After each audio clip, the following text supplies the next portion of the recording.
Check-in number 3. When it comes to ELs with disabilities, what are overrepresentation and underrepresentation? What are some reasons why this happens? Why is it problematic? What are overrepresentation and underrepresentation? Overrepresentation is a higher amount of ELs with IEPs or 504s compared with a monolingual English-speaking population. Underrepresentation is the opposite, a lower amount of ELs with IEPs or 504s compared to the monolingual English-speaking population. What are some reasons why this happens? Overrepresentation happens because testing may not account for a student's L1 or requires additional services outside of the school to provide translation, also because a student learning English can present to someone untrained in similar ways to a student with disabilities because they are not getting proper supports to show their knowledge and are parsing through the L2. Underrepresentation happens as a response to overrepresentation, not wanting to put an ML in special education. Why is it problematic? Overrepresentation becomes problematic because students are either overserviced, have unnecessary additional labels, and miss class time. Underrepresentation is problematic because students are underserviced and don't receive the accommodation and support needed. What are some ways to avoid the overrepresentation of LS in the SWD, students with disabilities, category? Please be specific and use the course readings. Early intervention to see if scaffolding helps student.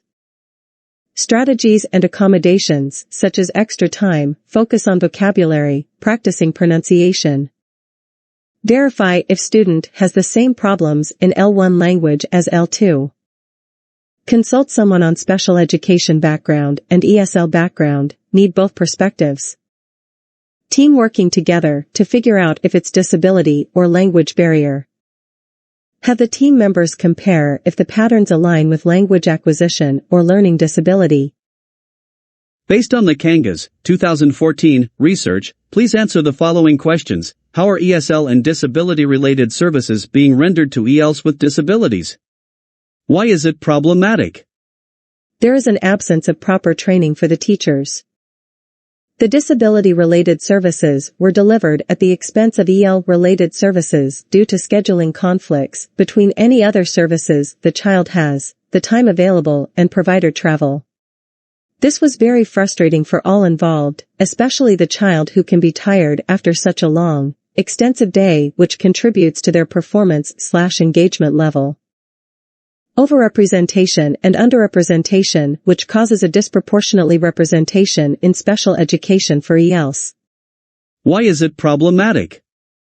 This is problematic because it can lead the ELs towards poor academic performance. There is a lack of awareness in educators' understanding of poor performance attributing to the disability, and not English proficiency. The pattern of waiting to refer ELs for special education until they have had sufficient time to progress academically, which can hinder their chances of receiving early intervention. Based on the Schissel and Kangas, 2018, research, please answer the following questions. What is reclassification? Is it handled equitably? Please be specific. What is reclassification? Reclassification is when an EL's title changes, and their education program changes as well. Is it handled equitably? This does not take into consideration ELs with disabilities, and does not provide adequate assessment for them. This article discusses how reclassification for ELs with disabilities is not equitable because it is assessed and changed primarily by the special needs teacher and ESL is not held to the same level of importance, therefore it is not taken into consideration. Each state has a different standard of reclassification, so it is not equitable. Since EPLs are not standardized, reclassification is not consistent. States like New Mexico and California have different standards for reclassification.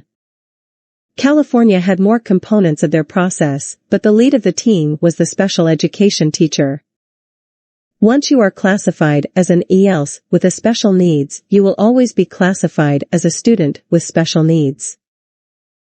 What is the definition of parental engagement? Please list some examples and at least one benefit of parental engagement. Why is parental engagement so important for EL's academic success? What is the definition of parental engagement? Parental engagement is the participation of caregivers in their child's education. Parental involvement can take various different forms and can take place in and out of the classroom. Why is parental engagement so important for EL's academic success? Parental engagement is important for an EL's academic success because it reduces chronic absenteeism in ELs and leads to increased academic achievement.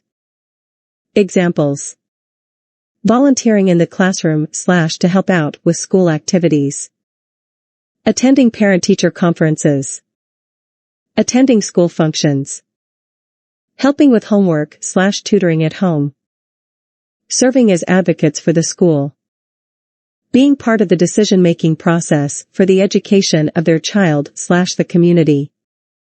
Reading to their child at home improves literacy.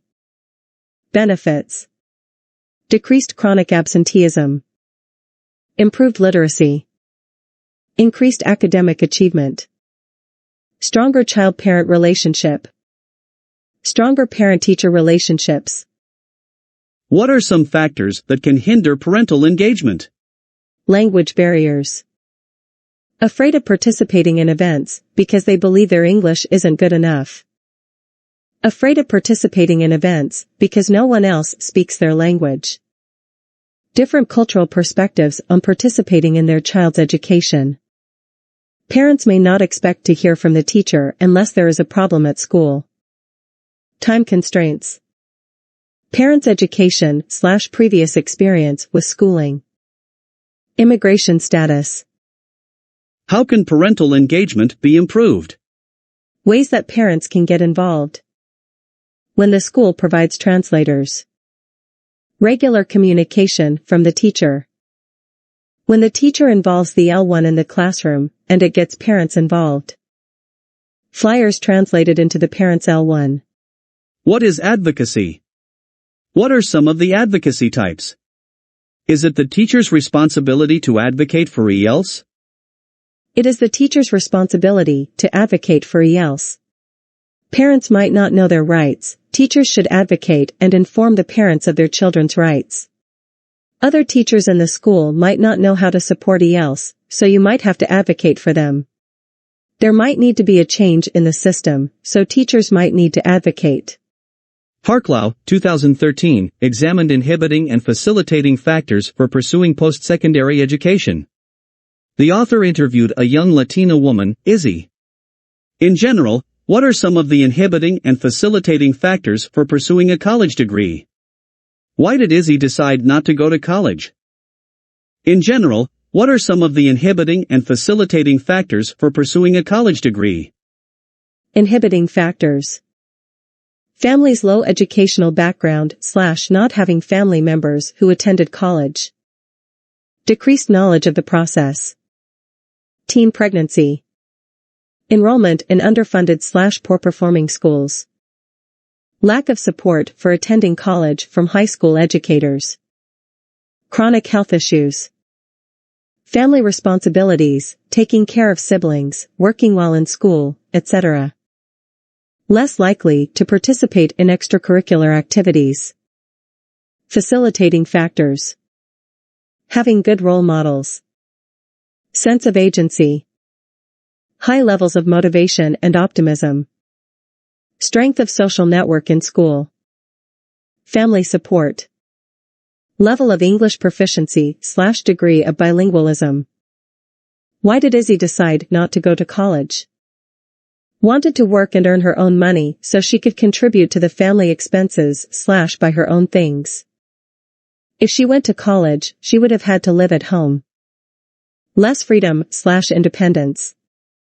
Going to college would continue her low status in her family, since people who earned an income had more privileges within the household. Cano and Kangas, 2014, in their article detail how ELs might experience limited access to post-secondary education. What are some of the reasons for these limitations? Hint, there are 3. 1. Use of tracking. Once tested out of the EL program, students were placed in remedial classes. It was near impossible for them to take AP classes once they tested out of ESL. The only AP classes they took were their native languages. 2. Lack of student/parent involvement. Students and parents didn't know that they could advocate for upper track classes. Students and parents didn't know that their child needed high track courses to get into college. 3. Belief that teachers are protecting ELs by putting them in lower-level content courses. Guidance thought that it would be too difficult for ELs to learn content and language at the same time, so they kept them in remedial classes.